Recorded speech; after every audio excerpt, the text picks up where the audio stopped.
Dear students, welcome to my YouTube channel. आज के इस वीडियो में हम लोग झारखंड शैक्षिक अनुसंधान एवं प्रशिक्षण परिषद रांची के द्वारा वार्षिक परीक्षा 2022-23 के लिए कक्षा 10 विषय गणित के लिए जो पहला मॉडल प्रश्न पत्र जारी किया गया है उसका हम लोग आज सब्जेक्टिव वाला पार्ट यानी विषयनिष्ठ वाले पार्ट का हल देखेंगे।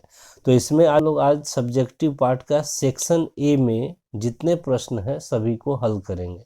सेक्शन ए में आपको 7 प्रश्न दिया है 1 से 7 तक, उसमें से एग्जाम में आपको किसी 5 प्रश्नों का उत्तर देना रहेगा। तो यहाँ पर जो 7 प्रश्न है मैं इस वीडियो में सातों प्रश्न को हल कर दूंगा, आप लोग उसको अच्छे से समझ लें और एग्जाम में आपको किन्हीं 5 का ही जवाब देना रहेगा। तो चलिए शुरू करते हैं। पहला क्वेश्चन, पहला प्रश्न यह है कि यदि HCF 657,306 बराबर 9 हो तो LCM 657,306 ज्ञात कीजिए। यानी कि 657 और 306 का HCF 9 है तो 657 और 306 का LCM ज्ञात करना है आपको कि क्या होगा। ठीक है, तो चलिए इसे सॉल्व करते हैं।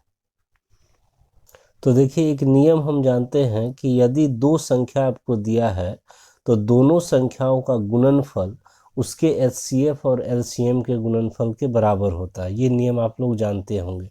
इसे साइड में मैं यहाँ पर बता देता हूँ कि जैसे A गुना B, दो संख्या अगर AB है तो दोनों का गुणनफल उसके LCM और HCF के गुणनफल के बराबर होता है। इसी नियम पे हम लोग इस प्रश्न को सॉल्व करेंगे। तो अगर आपको HCF दिया है और LCM निकालना है तो डायरेक्ट आप लोग लिखेंगे LCM बराबर दोनों संख्याओं का गुणनफल कर लीजिए 657 गुना 306 और भाग दे दीजिए HCF से। क्यों? क्योंकि यहाँ से अगर आप LCM का फॉर्मूला निकालेंगे, LCM बराबर आपका हो जाएगा A गुना B बटे HCF। ये HCF गुना में इधर आया तो भाग में, तो ये फार्मूला से आप लोग बना सकते हैं। और बटे हो जाता है HCF और HCF आपको 9 दिया हुआ है तो 9 से भाग दे देंगे। अब इसको कटा दीजिए, 9 से ये कट जाएगा आपका 34 बार में और 34 को 657 से गुना कर देंगे तो 22,338 हो जाएगा। ये आपका पहला आंसर कंप्लीट हो गया। अब देखिए दूसरा प्रश्न यह है कि वह द्विघात बहुपद ज्ञात कीजिए जिसके शून्यकों का योग तथा गुणनफल क्रमशः 4 और 1 है। तो 2 का हम लोग सॉल्यूशन करेंगे इस तरह से। शून्यकों का योग दिया है तो शून्यकों के योग को हम लोग अल्फा प्लस बीटा से सूचित करते हैं। तो अल्फा प्लस बीटा हो गया आपका 4 और शून्यकों का गुणनफल को हम लोग अल्फा इंटू बीटा कहते हैं और ये हो गया तब 1।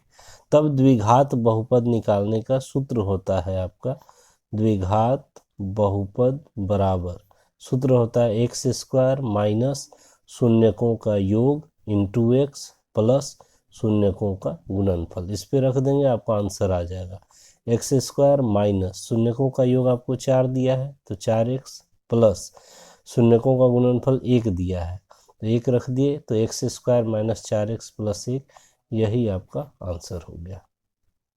प्रश्न 3 यह है कि त्रिभुज ABC में यदि कोण B समकोण है तथा AB बराबर BC हो तो सिद्ध कीजिए कि AC स्क्वायर बराबर 2AB स्क्वायर होगा। ठीक है, तो सॉल्यूशन हम लोग कर लेते हैं 3 नंबर का। सबसे पहले तो एक समकोण त्रिभुज का चित्र बना लेंगे हम लोग ताकि सवाल समझने में आपको आसानी होगी। और ऐसा समकोण त्रिभुज बनाइए जिसकी दो भुजाएं ये दोनों बराबर हो। नाम दे देते हैं ABC। तो ये B हो गया समकोण जो आपको सवाल में बोला है और ये AB भुजा BC के बराबर है, ये आपको दिया है। तो अब सॉल्यूशन में हम लोग लिख लेंगे, दिया है AB बराबर BC, ये आपको दिया है। इसकी मदद से आपको ये सिद्ध करना है कि AC square equal to 2AB square होगा। तो देखिए आप क्या कर सकते हैं। आप जानते हैं किसी समकोण त्रिभुज में कर्ण का वर्ग शेष दो भुजाओं के वर्गों के योग के बराबर होता है पाइथागोरस प्रमेय से। तो 90 के सामने ये AC है तो ये कर्ण कहला गया और कर्ण का वर्ग शेष दो भुजाओं के वर्ग के योग के बराबर होता है। तो वही बात हम लोग यहाँ लिखेंगे, समकोण त्रिभुज ABC में कर्ण है आपका AC तो कर्ण का वर्ग शेष दो भुजा हो गया आपका एक AB स्क्वायर और प्लस दूसरा भुजा हो गया BC स्क्वायर। ये कैसे लिखे, तो पाइथागोरस प्रमेय से, पाइथागोरस प्रमेय से ये आप लिख सकते हैं। ठीक है, implies that AC square equal to, आपको सिद्ध करना है 2AB स्क्वायर, तो एक AB स्क्वायर तो है ही, इसको रहने देंगे, प्लस BC स्क्वायर जो है, इस BC के जगह पे हम लोग AB लिख देंगे, क्योंकि आपको दिया है कि BC AB के बराबर है, तो हम लोग लिख सकते हैं BC के जगह पर AB का स्क्वायर। ठीक है, और ये कहाँ से, तो ये आपको दिया है BC AB के बराबर हो गया, तो AC स्क्वायर हो गया इधर, और इधर AB square plus AB square 2AB square, यही तो आपको लाना था, तो यही आपका सिद्ध हो गया, क्वेश्चन कंप्लीट हो गया। प्रश्न 4 हम लोग देखते हैं, बिंदुओं A, B तथा -A, -B के बीच की दूरी ज्ञात करें। दो बिंदु आपको दिया है, ठीक है, दोनों बिंदु के बीच की दूरी ज्ञात करना है। मान लीजिए ये बिंदु P है जिसका निर्देशांक A, B है, दूसरा बिंदु Q है जिसका निर्देशांक -A, -B है। ठीक है, इन दोनों के बीच की दूरी आपको निकालनी है। तो पहला जो बिंदु है इसको हम लोग x1, y1 से सूचित करते हैं, दूसरे बिंदु को x2, y2 से। ठीक है, तो अब हम लोग 4 का सॉल्यूशन कर लेंगे दूरी सूत्र से। ठीक है, तो लिख देंगे सीधा दूरी बराबर √x2 - x1 का whole square plus y2 - y1 का होल स्क्वायर। ये सूत्र ही होता है, दूरी सूत्र है ये, आप लोगों को पता होगा। अब मान रखिए x2 का मान है -a, फिर फार्मूला में माइनस x1 का मान a और इसका होल स्क्वायर प्लस y2 का मान -b माइनस फिर y1 का मान b और इसका होल स्क्वायर। इसे सॉल्व कर लेंगे, -a -2a का whole square plus -b -2b का whole square is equal to -2a का होल स्क्वायर हो जाएगा 4a स्क्वायर प्लस -2b का होल स्क्वायर हो जाएगा 4b स्क्वायर, और यहाँ से 4 हो जाएगा कॉमन, ब्रैकेट में a square plus b square, और 4 का आपका वर्गमूल निकल जाएगा 2, तो हो जाएगा 2a square plus b square. इतना मात्रक आपका हो जाएगा आंसर। प्रश्न 5 यह है कि मान निकालिए 2 tan square 45 degree plus sin square 30 degree minus cos square 60 degree का। ठीक है, तो ये त्रिकोणमिति से सवाल है, चलिए इसका मान निकालते हैं हम लोग। 2 tan square 45 degree plus sin square 30 degree minus cos square 60 degree.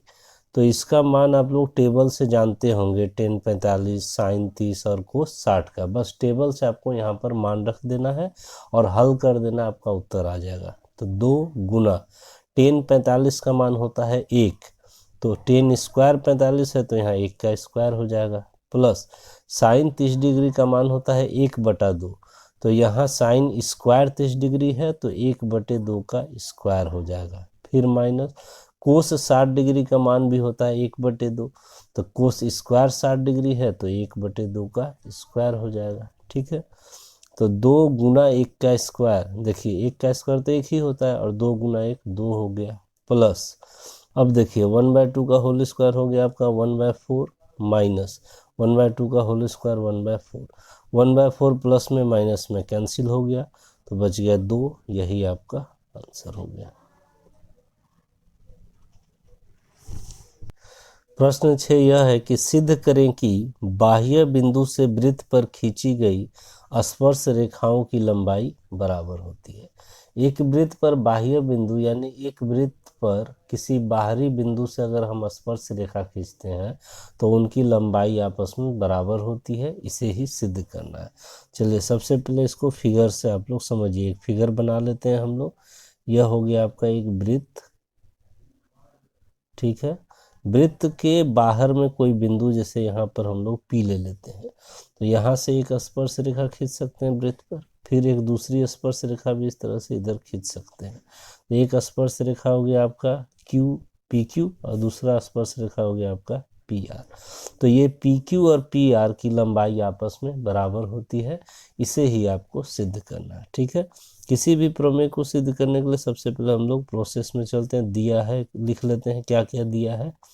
तो यहाँ पर हम लोग लिख लेते हैं, दिया है हमें ओ केंद्र वाला एक वृत्त है जिस पर बाह्य बिंदु P से दो स्पर्श रेखाएं PQ तथा PR खींची गई है, वही लिख लेंगे हम लोग। दिया है हमें ओ केंद्र वाला एक वृत्त है जिस पर बाह्य बिंदु P से दो स्पर्श रेखाएं PQ तथा PR खींची गई है। ठीक है, अब हम लिख लेंगे सिद्ध करना है कि हमें क्या सिद्ध करना है। तो सिद्ध करना है कि PQ बराबर PR, ये चीज़ हमें सिद्ध करके दिखाना है कि दोनों स्पर्श रेखा की लंबाई बराबर है। ठीक है, अब हम लोग इसके लिए रचना करेंगे कुछ। क्या रचना करते हैं, देखिए O से आप P को मिला लेंगे, इसकी ज़रूरत पड़ेगी।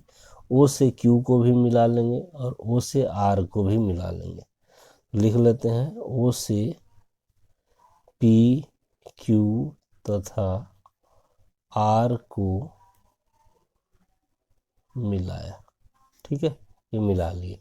अब देखिए स्पर्श रेखा जो होती है वो त्रिज्या पर लंब होती है, तो OQ त्रिज्या हो गया वृत्त का और ये PQ स्पर्श रेखा है, तो यहाँ पे 90 डिग्री का कोण बन जाएगा। उसी तरह से PR भी स्पर्श रेखा है और OR क्या है, वृत्त की त्रिज्या, और स्पर्श रेखा त्रिज्या पर लंब होती है, तो ये भी हो गया आपका 90 डिग्री।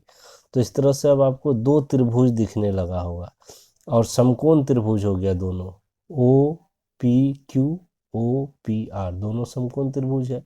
इस दोनों समकोण त्रिभुज को हम सर्वांगसम दिखा लेंगे पहले, और सर्वांगसम त्रिभुजों के संगत भाग बराबर होते हैं, तो उसकी मदद से हम लोग PQ बराबर PR कर लेंगे। ठीक है, तो अब चलते हैं हम लोग उपपत्ति पर, यानी प्रूफ पर।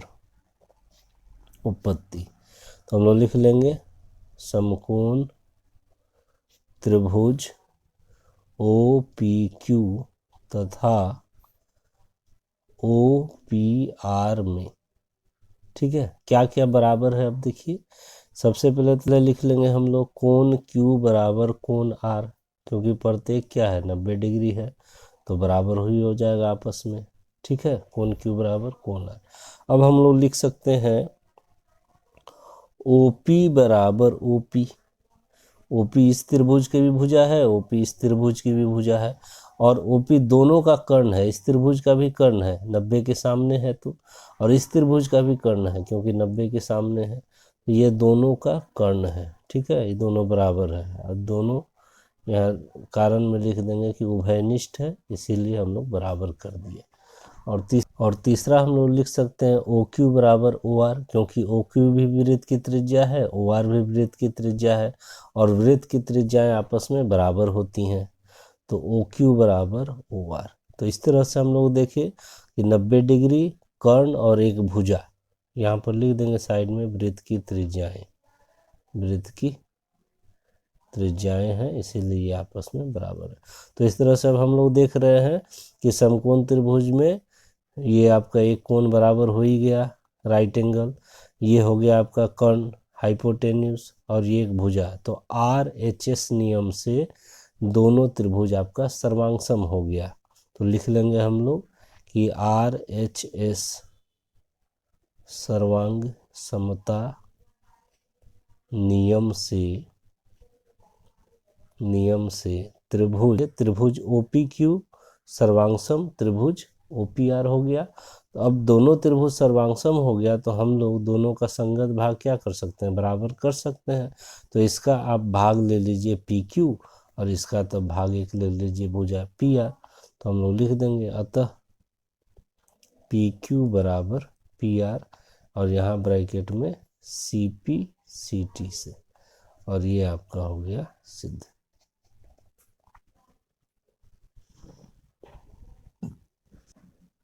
प्रश्न 7 यह है कि 20 बल्बों के एक समूह में 4 बल्ब खराब है। इस समूह में से एक बल्ब यदृच्छया निकाला जाता है। इसकी क्या प्रायिकता है कि यह बल्ब खराब हो, यह बल्ब खराब नहीं हो। ठीक है, तो अब चलिए क्वेश्चन को एक बार अच्छे से समझ लेते हैं। 20 बल्ब का एक समूह है, उसमें से 4 बल्ब खराब है। ठीक है, और इस समूह में से एक बल्ब यदृच्छया, यदृच्छया का मतलब पूरा मिला हुआ है, कहीं से एक बल्ब निकाला जाता है। तो इसकी क्या प्रायिकता है कि यह बल्ब खराब हो, और दूसरे में पूछा है बी नंबर में यह बल्ब खराब नहीं हो, यानी खराब बल्ब होने की प्रायिकता निकालनी है और खराब बल्ब नहीं होने की भी प्रायिकता आपको निकालनी है। तो देखिए कैसे सॉल्व करेंगे। प्रायिकता का सवाल बिल्कुल आसान होता है। सबसे पहले तो आप कुल परिणामों की संख्या लिख लीजिए, यानी कुल बल्बों की संख्या, कुल बल्बों की संख्या कितनी है, 20 है। ठीक है, अब 4 बल्ब क्या है, खराब है, तो लिख लेंगे खराब बल्ब की संख्या, खराब बल्ब की संख्या कितनी है, 4। तो अच्छे बल्ब की संख्या क्या हो जाएगी, अच्छे बल्ब की संख्या, अच्छे बल्ब की संख्या हो जाएगी 20 - 4 यानी कि 16। इस तरह से हम लोग निकाल दिए, खराब बल्ब 4 है तो अच्छे बल्ब की संख्या 16 हो गई। अब देखिए आपको प्रायिकता निकालना है यह बल्ब खराब हो, खराब बल्ब की, नंबर ए में, तो हम लोग लिखेंगे खराब बल्ब होने की प्रायिकता। तो प्रायिकता का सूत्र होता है अनुकूल परिणाम की संख्या बटे कुल परिणाम की संख्या। अनुकूल परिणाम का मतलब होता है जिसका प्रायिकता आप निकाल रहे हैं, तो खराब बल्ब का निकाल रहे हैं, तो खराब बल्ब की संख्या आपका ऊपर हो जाएगा और कुल बल्ब की संख्या आपका नीचे हो जाएगा। तो 4 × 5 = 20 कट गया, तो 1/5 आपका एक उत्तर निकल गया खराब बल्ब होने की प्रायिकता। नंबर बी पे अब हम लोग चलते हैं। खराब बल्ब नहीं होने की प्रायिकता। खराब बल्ब नहीं होने की प्रायिकता मतलब अच्छे बल्ब की प्रायिकता आपसे पूछ रहा है, ये भी आप समझ सकते हैं। तो हम लोग वही लिख देंगे सबसे पहले, खराब बल्ब नहीं होने की प्रायिकता। ठीक है, तो खराब बल्ब नहीं होने की प्रायिकता का एक सूत्र ये होता है कि 1 माइनस खराब बल्ब होने की जो प्रायिकता है उसको घटा दीजिए। तो 1 - 1/5 यानी कि 5 LCM, 5 - 1 यानी कि 4/5 आपका ये उत्तर हो गया। तो किसी भी घटना की प्रायिकता आप निकाल लीजिए, उसके नहीं होने का निकालना है तो 1 में से उसके मान को घटा दिया जाता है, तो ये आपका उत्तर निकल जाता है। तो इस तरह से आपका ये कंप्लीट आंसर हो गया। वीडियो अच्छा लगा हो, समझ में आया हो तो वीडियो को लाइक करें, शेयर करें ज़्यादा से ज़्यादा स्टूडेंट्स के पास, ताकि सभी लोग अच्छे से तैयारी कर सकें और आगे भी मेरे चैनल पे बने रहे। अब नेक्स्ट वीडियो में हम लोग सब्जेक्टिव पार्ट का सेक्शन बी का हल देखेंगे। Thank you.